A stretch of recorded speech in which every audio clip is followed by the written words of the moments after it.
Relaxing in the sunroom once again. I'm going to put my feet up, Eric, for sure, dude. Sounds good, man. Yeah. Relax. Make yourself comfy. Make yourself at home. Much appreciated. What do you say we talk a little bit about what mysticism is? Because I think that we will be touching on this subject, and we might as well give it a term and make us a couple suggestions. I wrote down a couple suggestions of what sort of a synopsis of the types of things that we get into. And I gave it a term of mysticism, which is certainly not my term, but it seems like the right word for it. Thank you for putting some time into some pre-production time into today's production. You're welcome. You're welcome. My pleasure. So I wrote down qualities of mysticism, but actually, these are from, this is just from asking my phone to define mysticism. That's a modern trick, right? Wherever my phone got that information from, it's one of the popular phones. They said, first, belief that union or absorption into the deity or the absolute, or the spiritual apprehension of knowledge inaccessible to the intellect, may be attained through contemplation and self-surrender. However, and this is important, there's a second definition, is a belief characterized by self-delusion or dreamy confusion of thought, especially when based on the assumption of occult qualities or mysterious agencies. So I think it's important to throw that out there. That goes good with being a little bit sleepy, because there's that confusion right there. I'll probably be a good cohort to talk about this with today. Mm-hmm. Yeah, well, being sleepy certainly helps you cut past your intellect, your normal daily functional mind into more of a dreamy state, as it were. I was going to say primitive when you were saying that. That's what, like a primal state, like just a basic. Yeah, definitely a more basic state, because your prefrontal cortex, and I'm not a doctor, but this is me guessing, your prefrontal cortex is just not, it kind of shuts itself off, and you get into sort of a more base, unconscious mode of thought, and your brainwave patterns begin to change. You said something about meditation a minute ago, right? Yeah, I did. Well, meditation would be the primary means of practicing mysticism. Mysticism being connecting internally, connecting within yourself. Now, I explained this in the last video, is that... How about when that connection is made? What's that feel like, right? Like maybe it'd be a good idea to acknowledge that connection internally as it comes up, right? Like, oh, wow, I just had an aha moment, at the... So this is how I would describe mysticism, and I have not heard it exactly described in this manner. When you discover certain things for yourself, words just don't do them justice. It doesn't have to be a spiritual thing. It's just any experience you might have in life.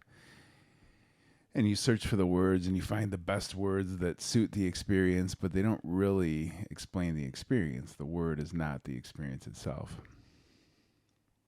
So mysticism would be the best term for this type of thing that I spend my day with. And according to the dictionary, I spend my days in confused thought. Let me just say this, all right? Because you were talking, and I started to get this thing about my surface mind, and then like the subconscious. Like, so there's what I'm hearing in my thought process, right? And then what's going on underneath that, really driving me and stuff. So, what is like a mystic is a mystic a person who's aware of all that stuff going on? And if that's the case, if they're aware of all that stuff going on, it seems like a really busy busy mindset that I wouldn't want anything to do with, right? Totally aware of every single like function in my body and like, Okay, so that is an important thing that we can track down. I think being a mystic requires you to not have that busy mind, right? Which allows you to be infinitely more aware of everything that's going on. So things can float into your mind, or a sensory input can float into your awareness, but it doesn't overtake you. It doesn't own you, like a thought can, like an emotion can, just take you over, and and you can't escape it. And that's a bit excessive to say it that way, but I'm pretty sure most people can relate to a thought or an emotion just taking them over in a way that they can't get out of it right this minute. yeah, some thoughts that occur to us require some thinking and some processing, for sure. Right. Yeah. But what if we could? What if we could maintain our integrity by finding a deeper, more innate part of ourselves that possibly is connected to more of a universal intelligence, if such a thing exists? Now, I know you've done meditations and work to make that kind of connection in your day-to-day life, in your day-to-day, and I know that you do your best to live from a place of knowingness and to operate within the awareness of a mystic or a master or whatever you want to call it. I just know that about you, and well, all my energy seems to be right up in my heart area, and I just seem to be really on fire with like heart energy, and I guess it's just I can't really let it out. I allow energy to serve me, and I'm going to allow spirit to flow through me. Whatever comes after that, I guess that's my journey. Right. So this is specifically from dictionary.com. Mysticism, the beliefs, ideas, or mode of thought of mystics. Well, okay. A doctrine of immediate spiritual intuition, a spiritual intuition of truths believed to transcend ordinary understanding, or of a direct, intimate union of the soul with God through contemplation or ecstasy. Now, the first thing I point out in that is belief. Because there's belief in things that you aren't able to show for yourself, as opposed to as opposed to experiencing something and knowing for yourself. You believe it to be true. Well, I believe this is to be true. I believe in this, what this particular religious text says, or I believe what this person is telling me. Or, but personally, I talk from a more experiential position with regard to spirituality. I'm not interested in anybody's religious texts if I can't experience for myself. You said something to the degree like if somebody's teaching you something out of some text, if it's not something you can personally experience, you'd rather not even that it be taught to you or like shown to you, right? Did I hear you right? Well, no, I would definitely like to hear about it, but until I can experience it for myself, I'm okay not knowing if that's the case or not. That's, thank you for the story. I think you're touching on the nature of realization, because when we feel that connection between our own human and the divine, that moment right there is a sacred, holy instant, as I've heard it described. Yeah, I what I'm getting to is that once you have that experience, you spend the rest of your life getting back there and realizing that's the most important thing that you have to do. it's interesting that Not getting back there. Sorry to interrupt. Not getting back there in a way that you've lost it, like you're trying to recapture your youth, like in a way of you spend your time and you're determined to stay on that track. yeah. So how do we show our determination to stay on that track? What is it like? Do I sit in silence for 30 minutes twice a day? Do I drink lemon juice and um, No, none of that shit matters anymore. All you have to do is master your consciousness. That's the whole game. Master the consciousness. So I'm really inclined to agree with that, and yeah. So what I've been doing on my own time is trying to anchor my experiences along the time space continuum or in the astral realms or whatever you want to say with like art and like music and stuff. I've been trying to remember it, in other words, because I think these experiences that we can all have is worth noting. It's like, why do people take pictures with a camera? Because they want to remember the moment. They want to document it. They want it to like marker something. They want it to be a measurement of, I don't know about a measurement, but I second that notion. All right, so some qualities of mysticism. Discovering one's ultimate self-reality. So a mystic is one who seeks to discover one's own self-reality. Right? So that's I want to know who self-realization. doesn't do that, right? That's true. I mean, who doesn't do that, at least to some degree? Like, but I think maybe some people just haven't experienced. I don't know. I'm a little mystified, I guess, with that. Like, no pun intended. What's right? the difference between that and everybody else? Yeah, right. I think there's a focus on it, as opposed to trying to learn how to make your way through life. You're working. You spend more of the time. All of us only have about the same amount of time in each day, right? So, or the exact same amount of time each day. What can you focus on? It's a focus on finding the true reality of self, as opposed to wrapped up in external circumstances. It's about You remember how focus. you said that there's sometimes a thought that occurs to you and you can't Quite get it out. get it out. Well, you can't get away from it because it's there, Oh, right? Yeah. So the law of attraction comes to mind when you're talking about that, and what I focus on is what I'm going to bring more of into my life, right? That's just part of the deal. So, and people can choose to go that path or they can choose not to. I mean, people can still make a living at a regular day job and pay their bills as possibly these days. And I know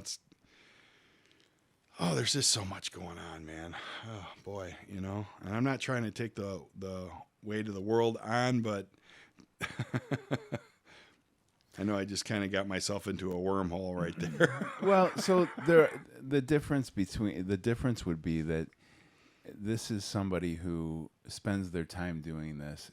So even though everybody is interested in understanding their true nature of their reality, their own true nature, their own ultimate self-reality, there's some people who tend to spend more time on it.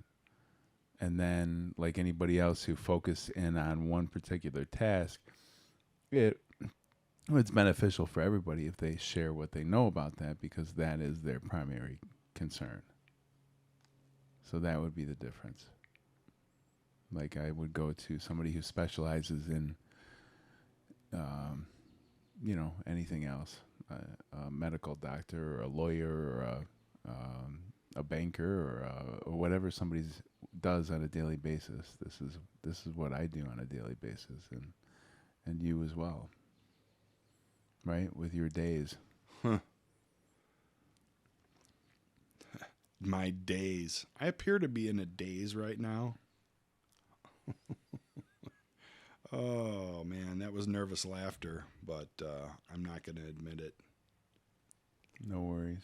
I have to listen back to what I just said because I just kind of got myself into like kind of a K-hole or whatever. Like I started to explore realms as like I'm an adventurer at heart. I want to go on the adventure of life, right? And even in conversation, I want to go on an adventure, even if it's unfamiliar territory to me, and I'm willing to take a risk because I know that, life's too short, man, and I think some of the coolest people took risks, my favorite um, musicians and stuff were all thinking outside the box, man, and going right on that edge, man, of what's known and what's new and what's like, mysterious or whatever, There's just, yeah, man.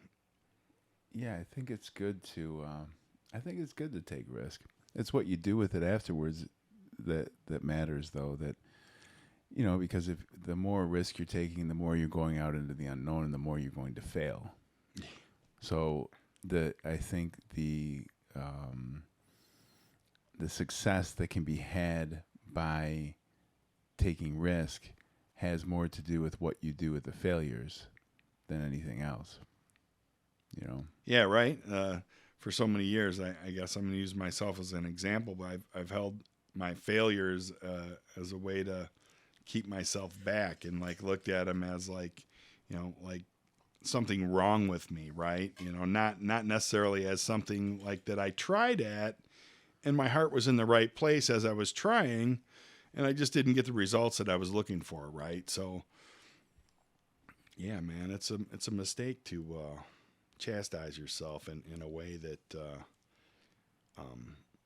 holds you in one place and doesn't allow the flow of all that is to flow through you, man. That's not one that I've written down, but I would call that a quality of mysticism, that you're looking past when something comes up in your mind about your experience. What are you doing with that? Is there so if there's a pain somewhere where you failed, are you adding on top of that failure thought a judgment of yourself? Oh, making a story out of it or something like, it's the reason I failed is because I'm this, and, this whole like supporting story that solidifies my place as a loser, right? Right. That's, dude, oh boy, But I've been through some hard lessons, man. mm-hmm. But eventually I think,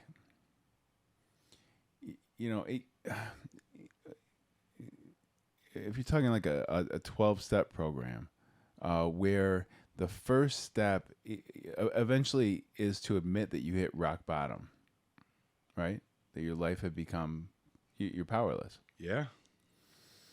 That pain seems to be what kicks you forward, and in some way or another, the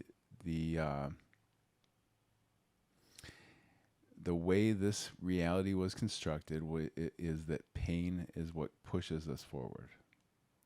And I hate to keep suggesting that, but it's the truth.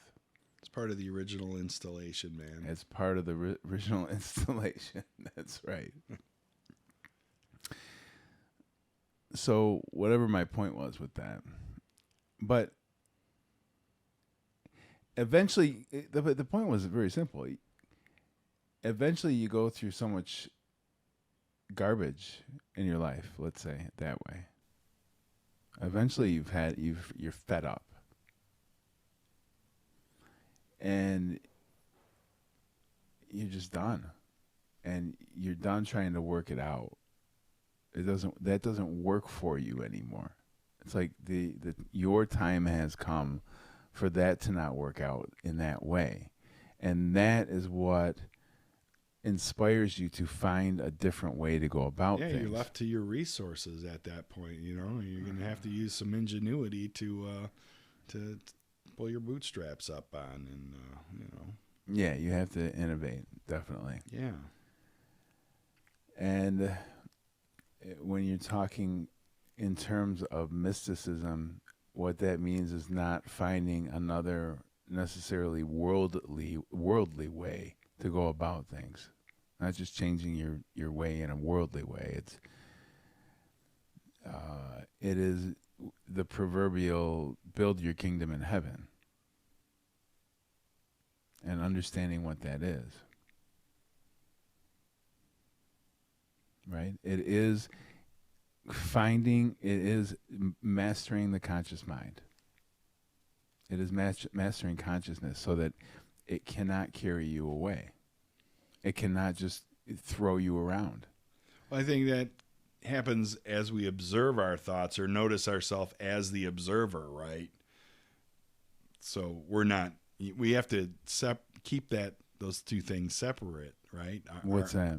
Our thoughts and our observation of the thoughts, right? If we allow ourselves to think, I am just what I thought, and this whatever this mental process going on in my own head is who I am, then the observer of those thoughts isn't really there anymore, and then it's just like seems like back to the old grindstone or something like. Does that? Yeah,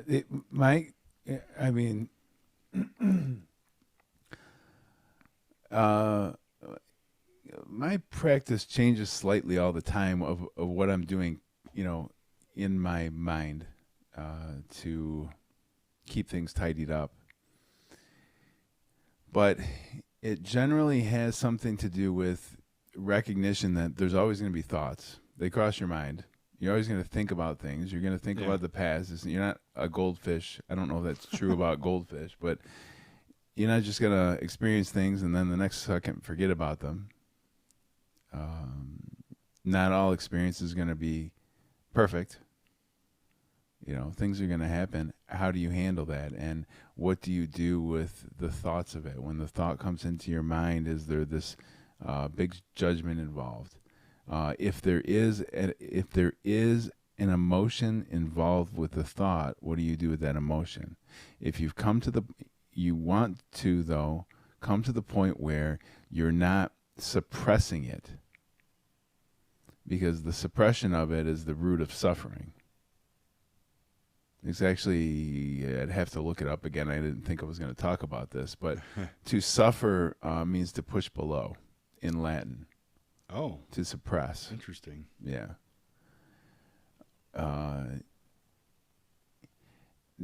Now, but this starts getting into masculine and feminine and observer, to where the intellect has to learn to not be a bitch boy. Right? So there's this thing called the ego, and it's necessary. And it's necessary to play out this game of life. It's sort of, let's just say it's, without over-explaining, we'll say it has a contract with the soul to help you carry out the lessons of life. Amen, bro. Awesome. But the intellect, which is generally associated with the masculine, has to not take over. Its job is to provide for the feminine. The masculine's job the intellect's job is to provide for the heart, because the heart has a direct connection with this observer that we talk about, the I am presence. And this I am presence, to go over that, is if we drop all anything that we identify with, whether it be our title, our gender, our age, our job, our career, our hair color, our titles, our possessions, our family, anything that you associate with yourself, anything, drop it all. And what do you got left? You have the observation of these things. And all of these things change, but you're still here, and you've been here since the beginning. So ever since you can remember, you've been here. What's that one thing that's been here the whole time? That's the observer. It's the nameless, right? I mean, sort of nameless, though, right? To put a name on it is like making it not the, it's like it detracts from what it really is to put a name on it, right? What's that? The nameless? Yeah, yeah. I mean, we have some names for it. The witness, the I am presence, the observer, for all intents and purposes, it's God in a human life. And you said earlier that it's about mastering consciousness. So at that level, mastering that level, that awareness, that presence, that's just I never thought I would be even thinking about things like that. You know, it's interesting where life will lead us. It is. I don't know that you master. You don't. I wouldn't say that you master the presence that we're talking about. Just to be clear, the presence is the eternal self. The witness is the best term. The awareness itself. But to master, to bring the masculine and the feminine energies, the heart and the intellect, right? The intuition and the intellect, into balance and harmony with each other. Because, you know, the two basic human motivations are go towards pleasure and get away from pain, right? So it's all about emotion. It's all about how you feel. That's the basis of everything. And so the intellect spends all its time trying to figure out how to make the heart happy. That's a good thing. But it doesn't listen to the heart to see what it wants. That's deep, bro. Seriously. Like, how could it, though? It's a separate thing. Who listens to the heart? Somebody who's happy, right? Somebody who has peace in their life. So when you are able to merge these through a sort of a synthesis of these, and you merge them together, the masculine, the feminine, and the awareness itself. And this is what we look for. And if you'd like to find peace in your heart, is that they're working together, they're not fighting each other. Because as little as we talk about, we I'm spend in the hot seat, bro. Yeah, I'm totally in the hot seat. Wow. As little as we talk about it, we spend so much more time in this, you know, this culture. We're in the U.S. in this culture, anyways, and I think it's very similar across the world, blaming other people without and not looking at ourselves. We spend so much time. Maybe there's too much politics on the radio in my environment, but you know, there's no need to blame anybody else for anything at a certain point, because you're at peace within yourself, because the masculine and the feminine energies, and if that's too far out there for anybody, the intellect and the intuition, how you feel versus how you think, your gut versus your brain. You know, they're not supposed to be versing each other. They're supposed to work together. And I'm suggesting that the mind listens to the heart. And the way that you do that is by shutting up. This is a good reality check for me. Because the heart, again, has a direct connection. And you can you know, don't take my word for it. You can confirm it through meditation or not. Maybe that's not true. Just quiet your mind and listen to at least find that awareness I'm talking about.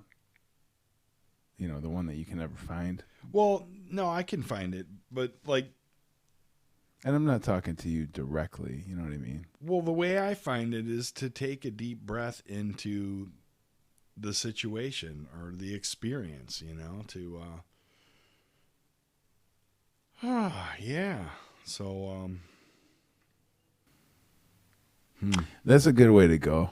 Take a deep breath into the experience is sort of stop and smell the roses, absorb it, right? Well, yeah, that way the experience is consciously chosen to some degree, right? Because you just breathed into it or whatever. You just felt it at, you know, on several levels. Mm-hmm. Yeah. You're sort of multidimensional human self. You feel it on several levels. So we're only on the second quality of mysticism. Yeah. Is discovering if there is a universal mind or God that resides within the mind of the human. I think there's definitely a universal mind, and I think there's also a universal pain body and different. There's like a consciousness that's flowing around. I mean, you know, I had an experience the other day where, I'm gonna sound like a total Fruit Loop, dude. Spirit was guiding me along in my journey in my day to day at work, right? And what Spirit told me was some information about somebody who I was with. Their deceased relative, right? So, and this, I mean, it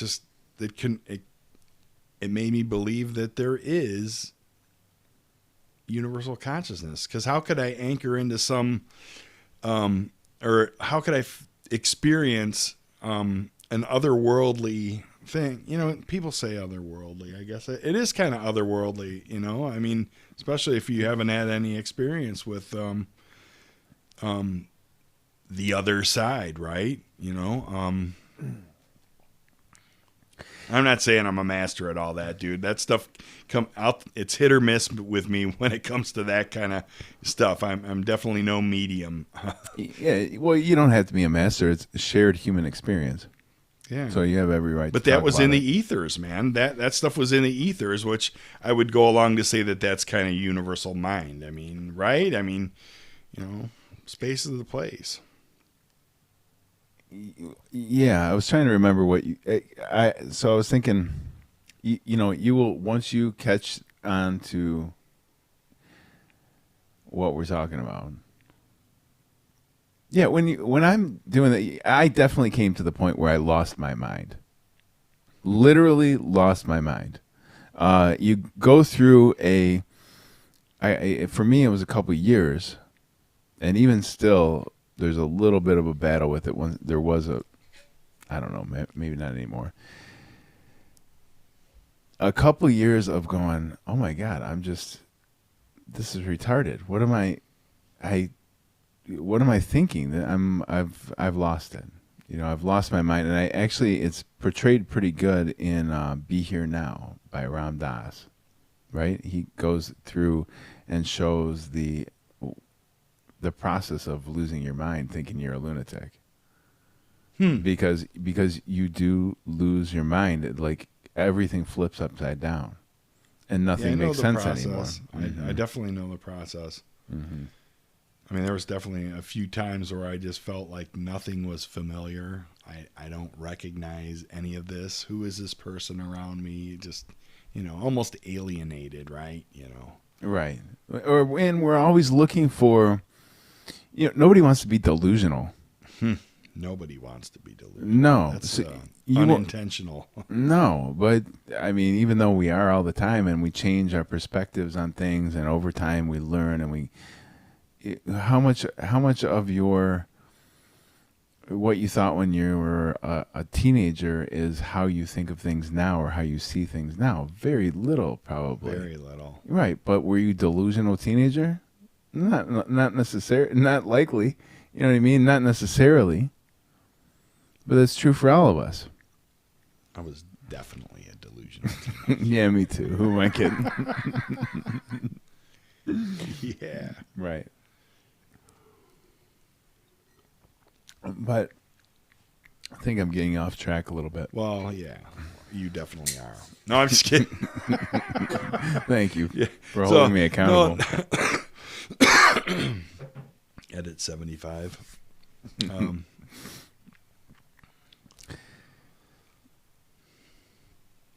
So this number 2 is discovering if there is a universal intelligence or God that resides within the human mind. Yeah, I guess we covered that one. Mm-hmm. All right. So, number 3, making contact with this universal mind. Or God, if you like. But I don't like to alienate people with the God word. Do it. Alienate them, man. Make them feel Alienate weird. them. Make them feel weird and uncomfortable. Yeah, well, the issue with the God word is Don't that... hate me. Don't hate me, okay? Just don't Right. hate me. The issue, as I understand it with the God word, is probably the same one that I've had, is that, it makes absolutely zero sense for this loving God to be casting you to hell if you don't do the right thing. Loving, forgiving God. That's getting into a different story of heaven and hell, and I don't want to go there. No, me neither. I don't want to go into that. Okay. All right. But to make conscious contact with the Almighty, right? How's that done, right? Is that even possible? Maybe God chooses us when we're ready. There's a thought like that, I'm sure, somewhere out there, that I didn't choose any of this. That God chose it for me, and I'm left to deal with it, right? Like, well, these are my options, so I'm going to deal with whatever it is, the situation at hand, financial woes, addiction, whatever it is, right? We're all dealing with something, and yeah.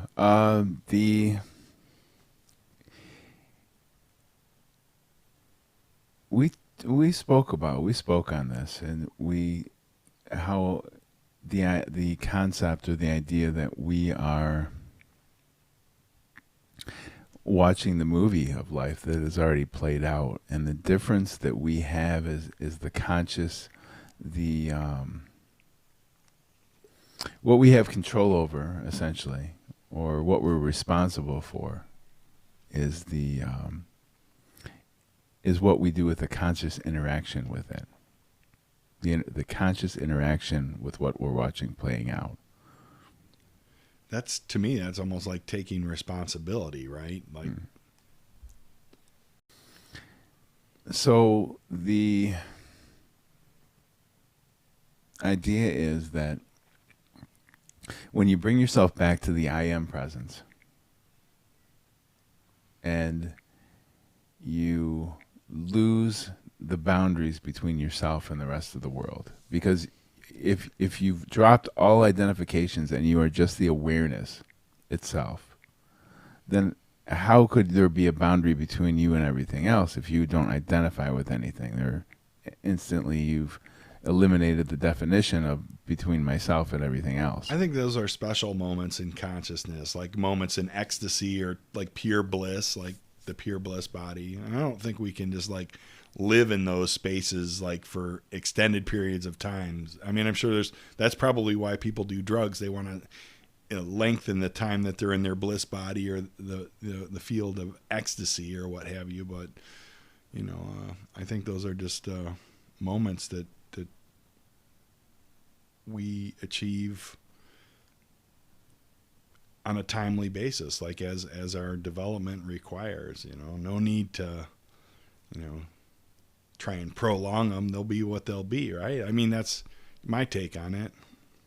Yeah, I kind of zoned out for a minute. It's okay, man. I did that a number of times to you, man.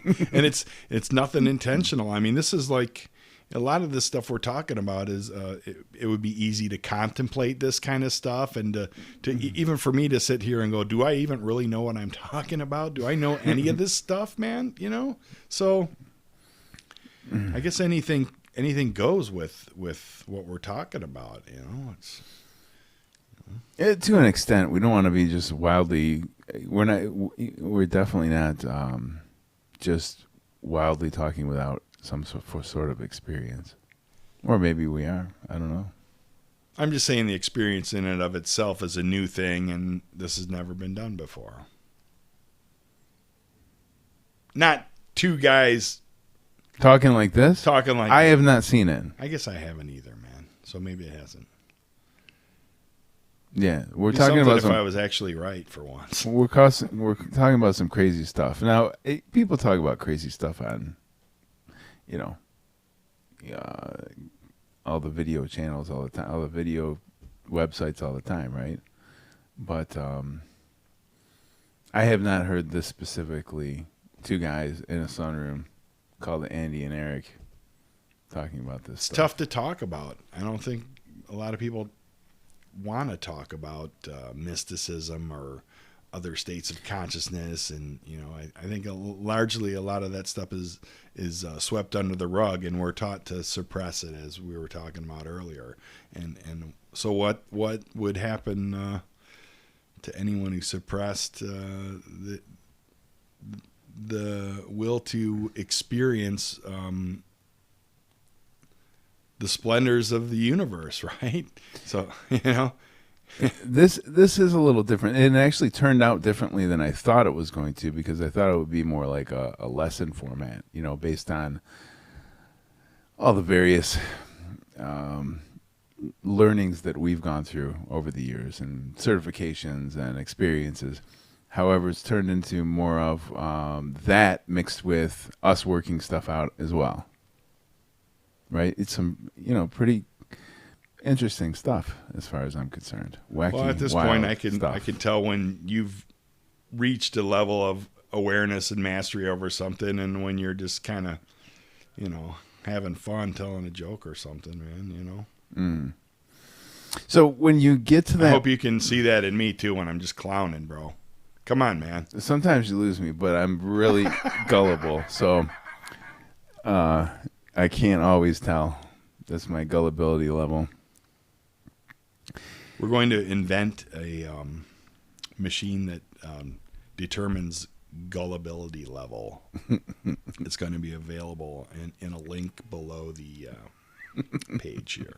So click on that link. When do we get around to putting it up there? Okay. All right, so I'm pretty sure that was a joke. So when you get to this level of awareness where, it's not a level like you have to go through some big ceremony, you just practice and come to this point where you can do it right now. Just drop all your associations and identify yourself as the awareness of these things. I don't think somebody like just starting meditation could like drop all that, and just enter into the zone per se, Well, I mean, it helps if you practice, but I think, everybody's going to start where they start, and then they'll get to, it might take 5 minutes, it might take 500 years. If anything that you spend your time with, you'll get better at, generally, right? Totally. But you have to find something there worth spending time on. First of all, it has to appeal to you enough to even think about it for a minute, and then to put the effort in to even try it for a few seconds. And that's all it takes. Try 20 seconds. Spend 20 seconds just identifying yourself with awareness itself.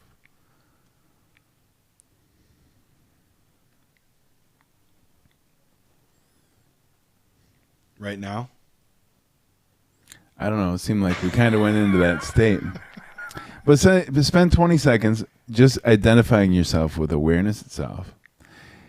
And I've thought about asking you to hypnotize me before, and I think you could totally do it, bro. I really do. I don't really have any reason to be hypnotized right now, but I think if I was going to have somebody do it, I would ask you, because you have just a calm demeanor with that. And yeah, man. Eric's gift, it's unlike anyone else's, man. Just like mine is unlike anyone else's too. Just like yours is unlike anyone else's also. yes, we are all very uniquely gifted. Oh, what's that? I was just stating the obvious. Yes. I was just agreeing.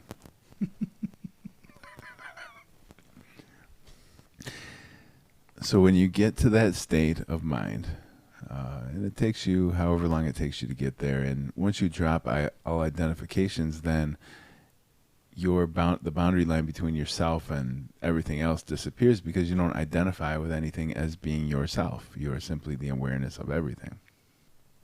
Now, So grounding that experience and owning that experience of having that moment where you're not identifying with anything else, and you're in the zone, right? once we, yes. I mean, Yes. grounding it, owning it, right? Like, Owning that experience. yeah, Yes. yeah. Yeah. Oh, yeah. Yeah. You got to own it. Yeah. You got to get in there and get it done, because everything will fight you on it. The ego will fight you because that's its job. Its job is to not let you in easy. That's the whole purpose. That's one of its jobs, is to not nobody just slides through this door. You can't get in and fake the work. Right? Because you are the awareness that you're faking the work. So you can't get by that. There's no getting by. You can't fake nobody on this one. Because you're watching yourself. I can't even comment on that. So you get to that point where you understand, at least identify yourself with the awareness and believe that to be the case, or confirm that within yourself. Not believe it, right. Confirm it within yourself. Write it down, tell somebody or whatever, Yeah, well, if that's the case, then or not. Maybe you think that is a characteristic of consciousness. It's sort of this illusion of awareness. I'm not the type to just let that stuff be. When I have any one of those moments, or at least historically, I'm like, oh my gosh, that was completely wild. Like, I got to run and tell my mom about it or something like that. Sometimes I do. I'll text my mom. Run and tell my mommy. So when you come to this space and you're able to identify that the things coming in that generally cloud, as far as I'm concerned, maybe I'm mistaken, but the most people's minds every day, and that these aren't your things, and you don't necessarily have to worry about them. They're just these things going on that sort of pop into your awareness, and you can do what you want with them. You can just let them float on by, or you can spend all your time like wrapped up in these thoughts. But as soon as you're not wrapped up in something and distracted, you know how when you're distracted, you totally miss stuff that's going on around you? Yeah. Right. It's very much the same in your own mind. There's so much going on that it's not a busy mind, it's just an aware mind, because you're not distracted being a busy mind. Is how I would put it. That things become apparent to you that you didn't even recognize existed before. So one of those things would be a connection to the infinite itself, and a universal mind, maybe you'd call it. Freshly stringed. Freshly stringed. Strung. You got to feel the inner jam come on. Right? Yeah. It was there a minute ago, and I suppressed it, and I'm like, don't play the guitar right now, man. You couldn't get it back? I couldn't get it back. That's right. Yeah, there's good sense to that notion that when we see a chance, we should take it, right? Because it may never come back. There you go. There you go. Yeah. That's true. So the fourth quality of mysticism would be the act of experiencing this presence. So now you've come to make contact with this universal mind, right? That I've sort of demonstrated, or we discussed, that you find through sort of mastering the conscious mind and not being wrapped up in all the stuff that you're wrapped up in. Just letting it go. I find it just by being me, right? If I just follow my heart's passion and I do what like I love to do and what comes easy to me, the experience is just a byproduct of that.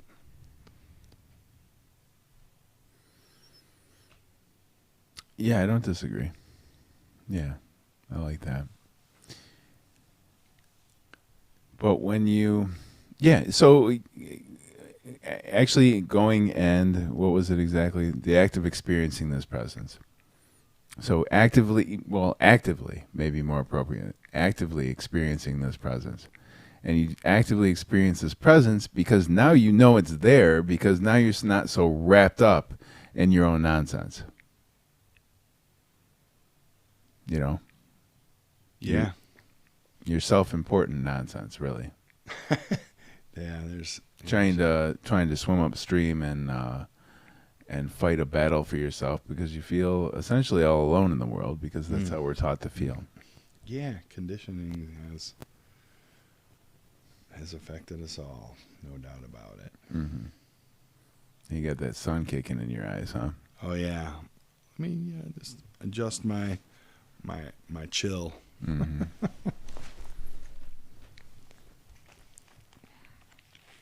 You know that face is gonna make the video. Yeah, that's better. Isn't that better? Yeah, good. So, number 5 would be Number bringing, and you actually say this quite a bit, bringing forth to the conscious mind the creative power, the creativity. Let me say that again. Bringing forth to the conscious mind the creativity, power, and attributes of the universal mind in effort to improve one's daily life. Yeah, and it has a way of rippling into other people's lives too, that whole process. Sure. But I think, and tell me if I'm not getting this across effectively, but I think what I'm trying to say, just in simple terms, is as soon as you get your garbage, get out of your own way, get all your head garbage, just sort of set it aside, right? And kind of get into the flow with life. Everything sort of becomes a different experience. And you recognize the experience you recognize some things that were there the entire time. And you, in retrospect, you knew that they were there. I've had that moment of realization. Mm-hmm. You're like, oh, wait a minute. I knew this was there. What was I pretending that I didn't? I don't,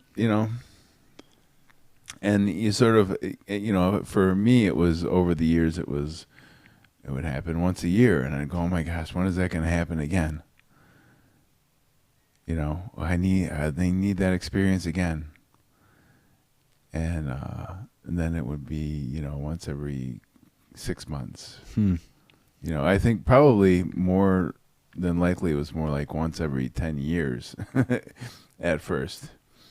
And, and then it sort of started getting more frequent. This conversation touches a nerve, man. Like it's like there's, because I've done the work, there's not baggage associated with this, but it's like one big sacred wound, right? That, and, how so? Well, to have the, I don't know if I can really answer that. Okay. Yeah. I better be able to, because I just signed a big check there, right? I better be able to answer that. But like, I'll give it my best effort here just to save my ass, right? Sure. Oh. I'd have to recap everything we did. I'd have to really prove that I was completely listening 100% of everything that we just. It seems like a lot of work to prove that or whatever, just to like say that. But so like you might ask, how could a wound be sacred, right? Like why is this wound? Because it's part of the equation to how I became self-aware and how I became realized at a level where, and I've often wondered, what level of realization am I at? You know, is this total master level? Avatar, you know, no, that was kind of a joke, the Avatar thing. But, you know, I mean, you know, I'm just, you know, I guess it's about being okay at where you are on your own journey, right? You know, and where I am is I'm just in the middle of a conversation with you talking about mysticism, and I'm putting you to sleep, bro. Yeah, for me. Oh, I yawned. You know, I'm listening very intently. Oh man, I just got myself into a spot where I just no, don't worry about it. Seriously, I don't know how to explain that, man. Like, how would you explain that? I mean, you understand the sacred wound, right? I mean, you know what I'm talking about when I mention that. Well, I don't know if I know exactly what you're talking about, but I know a lot of pain. You know, I know a lot of pain getting here. I know a lot of pain about a human experience. And that's all been part of the realization process for you along the way. Yeah. I mean, it has been for me too. Like just, you know, it's just part of the equation, right? So why draw attention to it right now? I don't know. It's just, well, it's important. We'll have to work this out because I don't want to focus in on the pain, but it's important for people who are in pain to recognize that there is a way out. Excellent. Yeah. Well done. Yeah. And again, if you need help from a doctor, call a doctor. But if you don't, then, you know, this too shall pass. Right. So keep on keeping on and do things to help yourself. You know, do what it is that your soul is calling you to do. That's like, you know, using your realization to as part of the solution in life, right? I think that there is sort of you know, you talk about where am I on the level of mastery of consciousness. And I think it's just sort of a meter like on a video game, you know, where we talk about it's like 10 years between coming to recognize yourself where everything drops away and you're like, oh, wait a minute, I remember me. You know, I think most people have probably had that experience, at least for a moment. You cannot let this go now. You know, you can't wait for the next one. You think it's never going to happen again. Oh my God, I'll never get back to this. It was just a one-time thing. I live by the philosophy that if it's really important, it's going to occur again, and I'm going to experience what I'm supposed to. And you work your way all the way to where somebody who's been practicing that for years, and they only slip out of it once in a while. Right. I've heard that referred to as maybe an abiding awakening, right? To be awake 24/7, like never missing a beat, you know? So. Right. So, you know, about saying it's a busy mind, there is a lot going on when you're not hyper focused on one thought on a hamster wheel. You know, there is a lot to life. There's just, even now, you can focus in on our words or the thoughts going through your mind, but then you stop and you look at all that there is to be aware of, and then all of a sudden you hear the birds sing. Exactly. And you hear the lawnmower across the street, and you hear the wind through the trees, and you hear the traffic, you know, and you start to hear all these things, and then you notice the color of the sky. And then, you know, maybe it's back to something that was going through your head, but it's not so, you're not so taken away by it. What you're describing to me is a natural process of connecting to the divine. Like it's just something that we regularly just do anyways, right? Yeah. Yeah. Yes. And it is, and I'll get back to it, it is the job of the masculine to not bring the garbage into the house. Don't bring the garbage into that house. And do not bring the garbage into this house, because if you do, the heart, takes it on, and Ooh, yeah, you're speaking truth, hardcore, bro. Mm-hmm. I totally get what you're saying. because right the heart is loyal. There's a loyalty there that comes from what you're thinking of consistently over and over again. The heart has this loyalty to sort of provide that back or keep that fire burning. How cool is the human organism? I mean, come on, that's super. Like, you can't top that. Robots will never top it. Getting back to this place in your mind, but that is where you notice the birds saying and the sky and the traffic and the lawnmower, and that you're not alone. I'm getting, is it in the mind or is it in the whole human, right? It's part of the human experience, not necessarily a mind experience. I don't know, man. I don't know. Well, you're not alone in the awareness itself. Awareness of all things is not alone. It's the human ego response that feels alone, in which we suggested that the ego is under contract with the soul to provide a specific experience. Not challenges, but experiences. I'm really grasping at straws here, bro. Yeah, it's all good, man. It's all good. So, once we've brought forth into the conscious mind the creativity, power, and attributes of the universal mind, number 6 would be being guided from within through intuitive ESP. And I think this is what you've mentioned.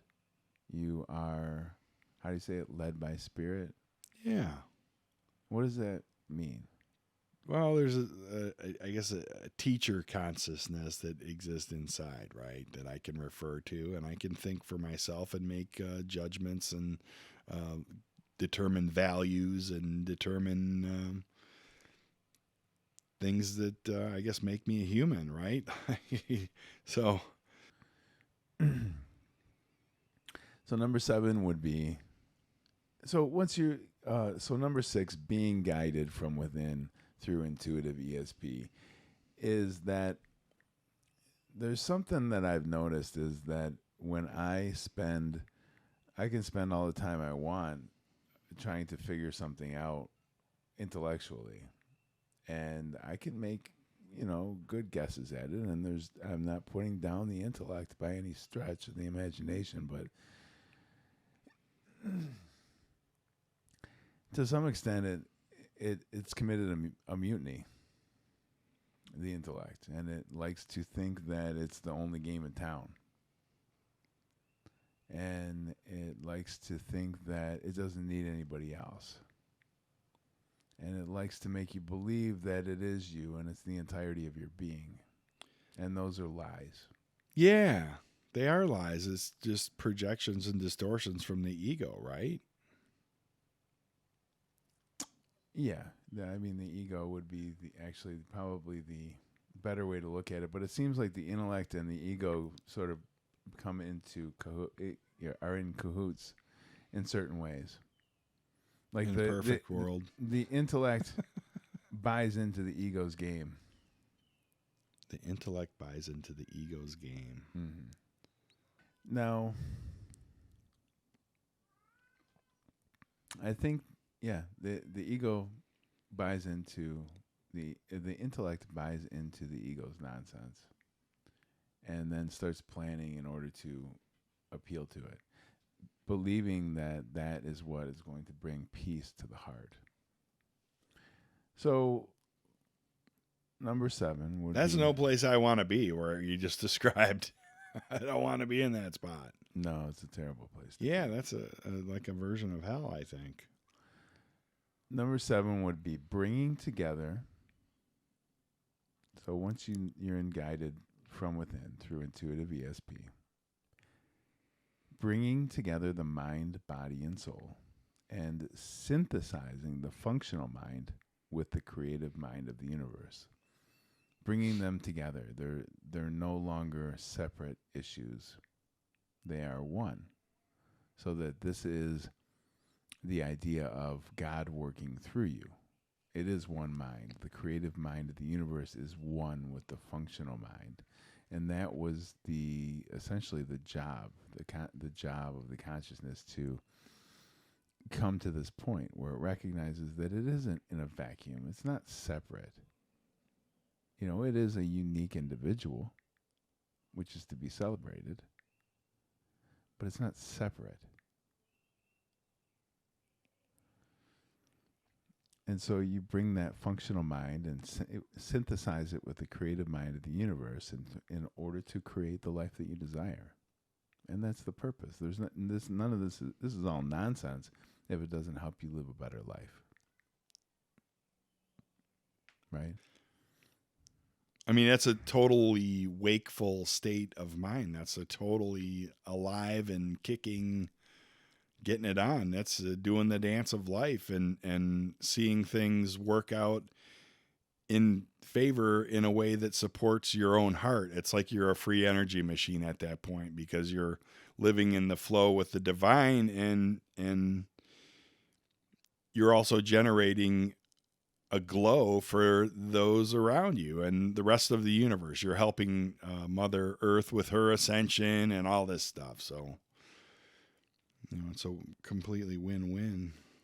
Yeah, I agree. It's not just it's a win-win. So, I think that was it. But the only thing I would add to that is that I think previously these had been goals that were only attainable to, like, say, a yogi in a cave for 40 years. But I think now we're at that point. I feel now that we're at that point that we can stand on the shoulders of our predecessors and bring this out and have these same things in a life that we still have to. We can't isolate ourselves. It's just interesting that we've been conditioned that it's wrong for us to do that. That it's just not. You're not allowed.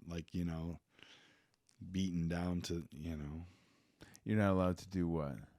Experience the fullness of God, right? And not allowed to live as a master because you're a whatever you got labeled as growing up. How dare you? Right. You measly little human. Exactly, right? How dare you step into the light of God and live from a space of knowingness where your life is good all the way around. Right. And then if you do, how dare you talk about it? Right. This is secret information. Well, we don't want anybody, censorship. It's a real issue. It really is. I'm not interested in anybody's religious texts if I can't experience for myself.